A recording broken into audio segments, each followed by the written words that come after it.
So there's this game called Cashflow that was made by Robert Kiyosaki, the author of Rich Dad Poor Dad. And the idea of the board game is that it teaches you all of the lessons that reading Rich Dad Poor Dad would teach you, which as a concept I love. The idea that you could just play a game and it would teach you all the ideas from a book. That's fantastic. I would love to do that with like Atomic Habits or with, the 4-Hour Work Week or something like that.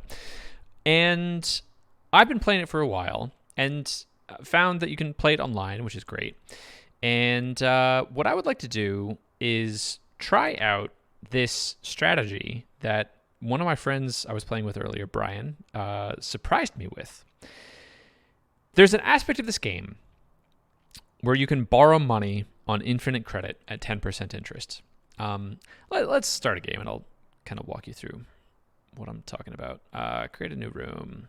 This web app, by the way, is awful, but if you can play it at richdad.com/classic if you want. And I can't have enough letters to say my full name, so I do this, and then I say a random password, and that's going to be my name. Okay, so here is... Oh, you can't even see the whole board. There we go. Here is the deal. Yes, that's fine. That's fine. Yes, good. Get out of my face. Yes. Are you just going to show there the whole time?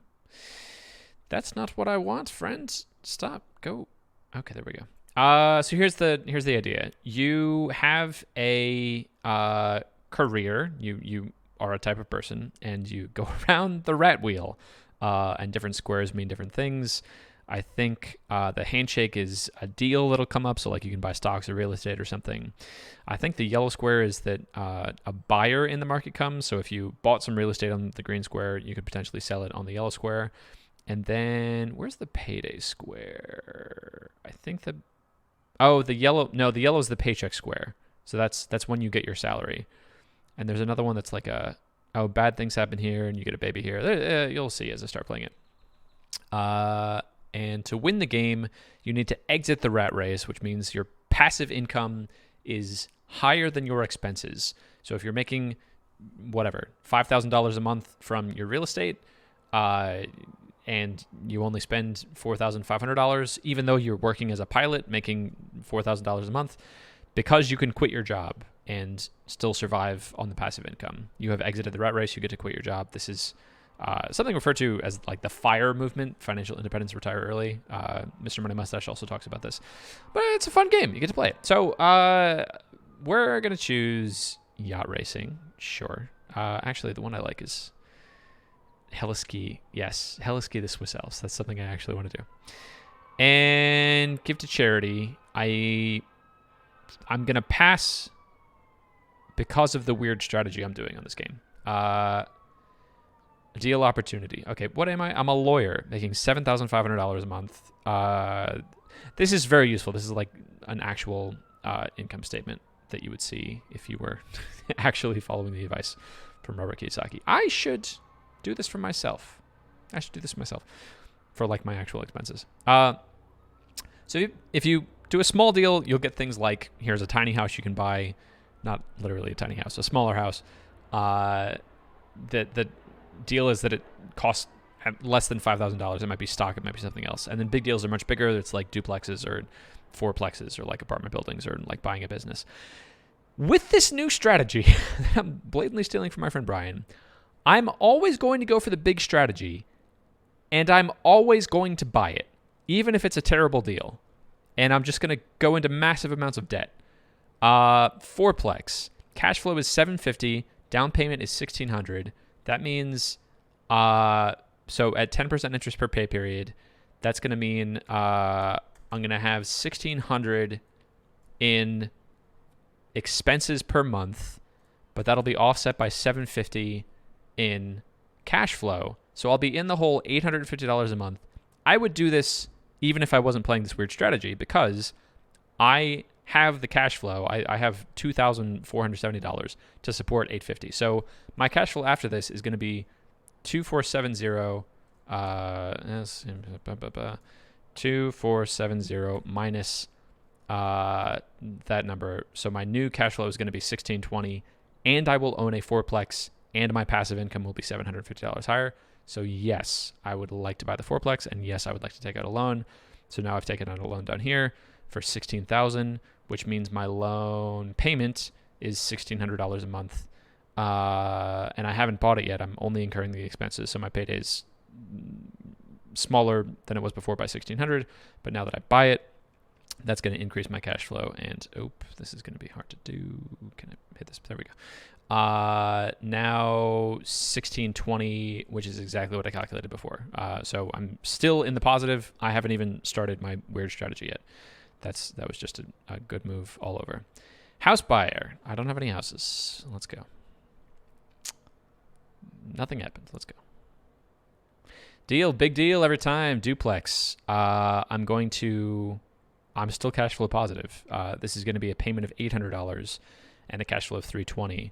So I'm going to lose 800 minus 320. I'm going to lose $480 of cash flow per month. And I have more than that. It's going to go down to like 1,200, I think. Buy. Yes, give me a loan. Yes, buy it. Great. Roll again. Downsized. Pay that much money. And to pay that, I'll have to get out a loan. Yes, I would like a loan. This is fun because this is... I could potentially get screwed much more following my strategy than I would. It's fine. This is fine. Paying the loan, and I don't even need to do anything, and I'm going to skip 2 turns. There's no one else here, so it doesn't even matter. Cash flow is still positive, so like I don't even need to be thinking about loan management. Cappuccino machine for 150. Ooh, lovely, lovely cappuccino. It was one of those fancy Keurig machines. Yes, okay, give me another deal. Deal, give me a big deal, even though I only have 740 in cash flow. Okay, here's where it gets fun. This is an 8-plex, down payment of 40,000. Okay, this is where my strategy comes into play. This is going to be weird because normally playing cash flow, I would not buy this deal because this would turn my cash flow negative. I only have $740 in cash flow right now. If I buy this deal, I'm going to pay $4,000 a month in increased loan payment charges. Minus 7. So I'm going to be $2,300 in the hole for only $740. So I'm going to be in the hole $3,000 a month. So every pay period, I will be losing $3,000, which sounds stupid. And I think it would be in real life. But because a part of this game is you have an infinite line of credit, it's going to be fine. So I'll just keep taking out bigger and bigger loans. So here's what we're going to do. We're going to buy this. I'm going to take out a loan for $39,000 with a monthly payment of $3,000. Yes, let's do it. Wow. Negative cash flow of negative $3,000. It's just going to get a little bit better. It's just going to improve by $17,000. So we're going to buy it. And now we're going to need to take out a loan. This is where my strategy comes into play because our cash flow is negative $1,460. You have to have enough cash on hand to be able to rectify your cash flow every pay period, or else you go bankrupt. So I'm going to take out a loan for $2,000 because it has to be in increments of 1,000. So now I have the cash on hand to be able to do that. Yes, because payday is going to come and it's going to be $1,600, and I have enough to do it.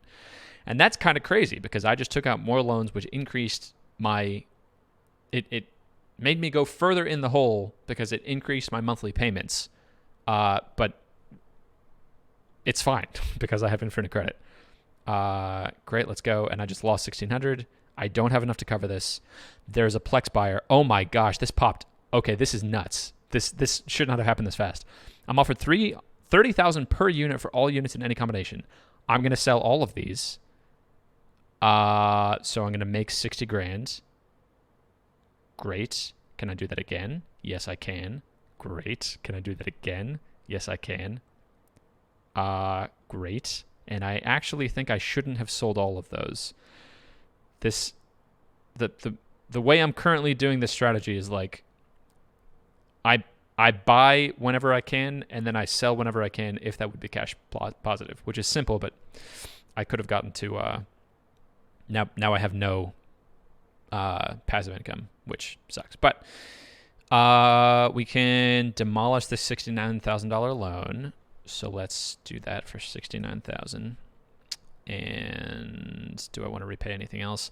If you repay any of this debt, the interest rate on any of this money is half of what it is if you just borrow the loan. So I look at it as just cheap financing. So And I think that's the way you're supposed to play it. But my gosh, I have 71,000. I'll pay off retail debt just for fun, just so it's less cluttered. Cool. Okay, now we're like gonna have to do big deals. Oh no, 4,900.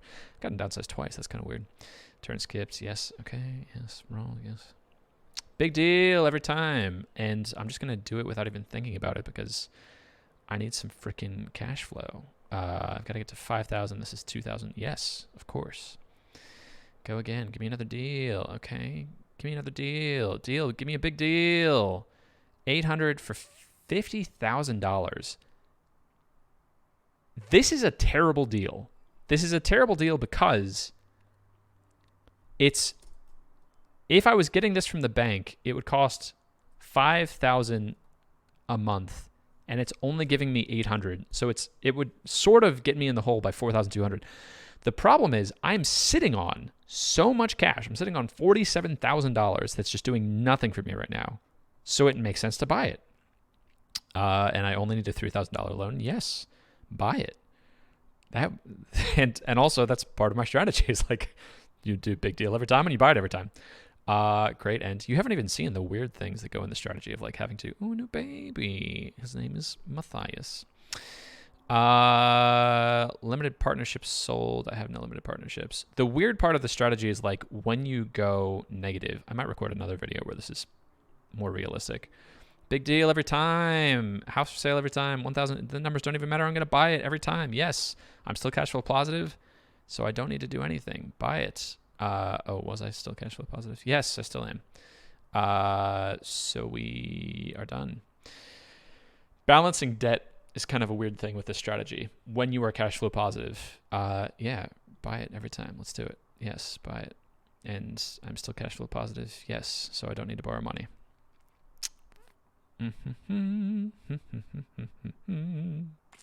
Big deal every time. This is a terrible deal. The ratio here is you're going into, if you were borrowing money from the bank, you would go into $700 of debt to only get $150 of cash flow. Awful deal. But owning the house is valuable because you can sell the house. The house can pop. So we're going to buy it. Sure. And we're still cash flow positive, so we're going. I feel like I've finally systematized my strategy to this game, and I'm a little upset at how that worked. $32,000. Absolutely get that Plex. Yes. And I'm amazingly still cash flow positive, right? Yeah. This number is still positive. That's like the only number that matters. Yes. Roll. Big deal every time. Limited partner wanted. And we just buy it every time. Yes. I'm cash flow. Oh, I'm still cash flow positive. Okay. I'm trying to show you this example of what to do when you're cash flow negative, and like it's not happening. Limited partner, let's do it. 25,000. Yes, of course. Yes, buy it. Oh, here we go. Okay. We are now $110 in the hole, and we have $300. So now the choice becomes like, make sure at the end of every turn that you have enough to cover the next pay period. We have $300. Payday is going to be $110, so we don't need to borrow any money. So we're done. Roll. House buyer. It wasn't even for a turn, dude. Come on. Sell them out. 55,000. I'm going to make 55,000. Go back. I want to sell my cheapest house, I think, because they're going to, yeah. So I'll sell the 65. I'll make 52. Can I sell the multiple houses? Yes, I can. Yes, I can. Which doesn't really make sense because it should just be one house buyer, but it's fine. Now I can just demolish this guy. Oops, 102. And I'm done. And then the second part of this isn't that interesting. You just go around. We'll play through that really quick because that's... the idea now is like you're a capitalist and you quit your job and you're just going off of your passive income. And they do some interesting things with these numbers, but it's fine. So my strategy for this part of the game is just buy every opportunity you can and you'll win. Quick Food Mart, it's cash flow 5,000 cost. Doesn't even matter. I have so much money. Look at how much money I have. Buy it. Great. Roll. I'm still recording, right? Yeah, I'm good. Nothing we can do there. Roll. Can't do anything there. Roll. Audit, lose half your cash. Doesn't even matter. Roll. Auto repair shop. We can buy it, so I buy it. Next. Roll. Russian oil deal. We can buy it, so I'll buy it. Next. Oh, and we're done. We won. I skipped over it. that's my cash flow strategy of how you can win every time. If you're playing this on the physical board game, it's going to take a whole lot longer because every time you get a loan, you're going to have to like get it out. So to summarize, big deal every time. Buy the big deal every time. At the end of your churn, if your cash flow is negative, borrow enough money to cover the next pay period. And then once you're out of the rat race, you just say yes to every deal you can afford. And that's how to win cash flow. There's the title of this video. I didn't know it when I started. It's how to win cash flow. That's it. Have a good day.